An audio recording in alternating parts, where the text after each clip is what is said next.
15 दिसंबर 2016 जम्मू कश्मीर के पुलवामा से करीब 10 लाख की लूट।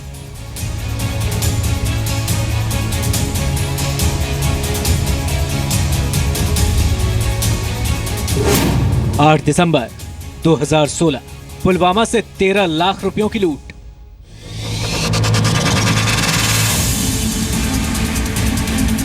बैग में भर गया वो ले गया।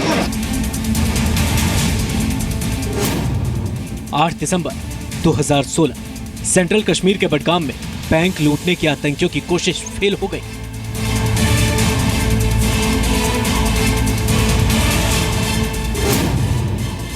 नवंबर 2016 किश्तवाड़ के सरथल से 34 लाख रुपए से ज्यादा की लूट।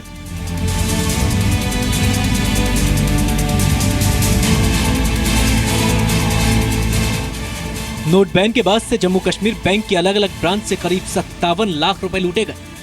इसमें 42,70,000 रुपए से ज्यादा नए नोटों की लूट हुई है। क्या यह महज संयोग है? जम्मू कश्मीर के बैंकों में कौन है आतंकवादियों का भाईजान?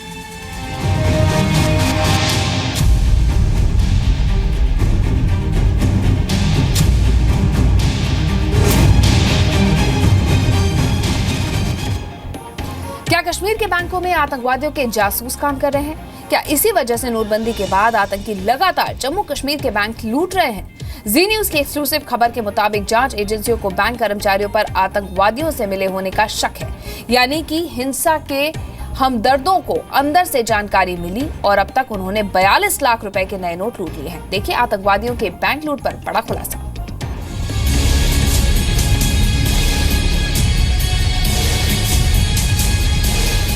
एक निर्णय से अच्छों का खेल खत्म हो चुका। नोट बैन के एक फैसले ने नकली नोटों से घाटी में टेरर फैला रहे आतंकियों का धंधा बंद कर दिया। खुफिया रिपोर्ट के मुताबिक 500-1000 के रुपए पर बैन से आईएसआई के 12 लाख करोड़ रुपए के जाली नोट बेकार हो गए। हालत यह है कि कल तक जो आतंकी संगठन सिर्फ खून बहाते थे, अब एक एक पैसे के लिए बैंक लूट रहे हैं। लेकिन बैंक लूटने में इन आतंकियों को अंदर से मदद मिल रही है। जांच एजेंसियों को जम्मू कश्मीर में बैंक कर्मचारियों पर आतंकियों से मिले होने का शक है। माना जा रहा है कि बैंक के कुछ कर्मचारियों ने ब्रांच में मौजूद पैसों की जानकारी आतंकियों तक पहुंचाई। रकम की सटीक जानकारी मिलने के बाद ही आतंकियों ने बैंक लूटा। ऐसा मानने की वजह है कश्मीर में अचानक आतंकियों द्वारा बैंक लूटने की घटनाओं में आई तेजी।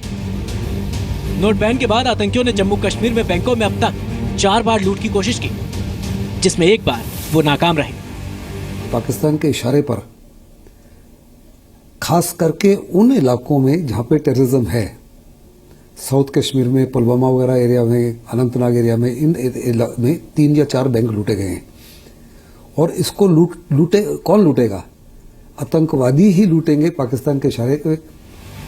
जम्मू कश्मीर के पुलवामा में 15 दिसंबर को जम्मू कश्मीर बैंक में करीब 9,86,000 रुपए की लूट हुई।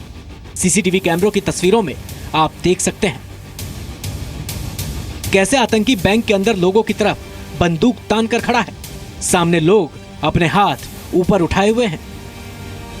पीठ पर बैग टांगे हुए आतंकी लोगों को धक्का देता है। इस लूट में आतंकियों को बड़ी कामयाबी मिली, क्योंकि यहाँ आतंकियों को 9,70,000 रुपए के नए नोट मिले, जबकि पुराने नोट सिर्फ 16,000 रुपए के थे। पैसा हमेशा एक जो भी टेररिस्ट ऑर्गेनाइजेशन है उसकी जरूरत रहती है। वो हमेशा उनको हमेशा जरूरत पड़ती है कि वो अपने लॉजिस्टिक्स और अपनी अरेंजमेंट्स जो हैं वो पैसे की बिना पे करें।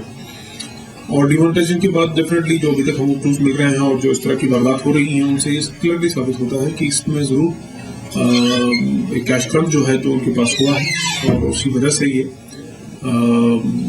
जो डकैतियां और लूट खसूट। दरअसल 500 और 1000 के नकली नोटों से आतंकवाद को फंड मिलता था, लेकिन नोट बैन के बाद आतंकियों को अचानक पैसों की कमी हो गई। इसीलिए घाटी में आतंकवाद को बढ़ावा देने के लिए बैंकों से पैसा लूटना शुरू कर दिया गया। नोट बैन के बाद बैंकों में पैसा आते ही लोगों तक पहुंच जाता था, इसलिए आतंकियों ने बैंक के अंदर मौजूद अपने जासूसों की मदद से पैसों की सटीक जानकारी लेकर डकैती शुरू की। पुलिस के मुताबिक बैंकों में लूट करने वाला 4 आतंकियों का ग्रुप है, जिसे लश्कर ने इसी काम के लिए रखा है। क्या आपने सोचा है कि इन आतंकियों को पैसा कहां से मुहैया होता है? सीमा पार के हमारे शत्रु जाली नोटों के जरिए, नकली नोटों के जरिए अपना धंधा भारत में चलाते हैं और यह सालों से चल रहा है। सवाल ये भी है कि हर बार लूट के लिए जम्मू कश्मीर बैंक की ब्रांच को ही निशाना क्यों बनाया गया? क्या इस बैंक में ही आतंकियों के हमदर्द बैठे हुए हैं जो पल पल की खबर देश के दुश्मन आतंकियों तक पहुंचाते हैं? नोट बैन के सर्जिकल स्ट्राइक के बाद सबसे पहले कश्मीर में पत्थरबाजी बंद हुई।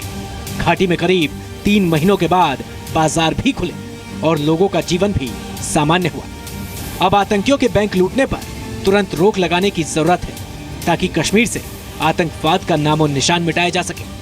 मनीष शुक्ला के साथ नीरज गौर, जी मीडिया, दिल्ली।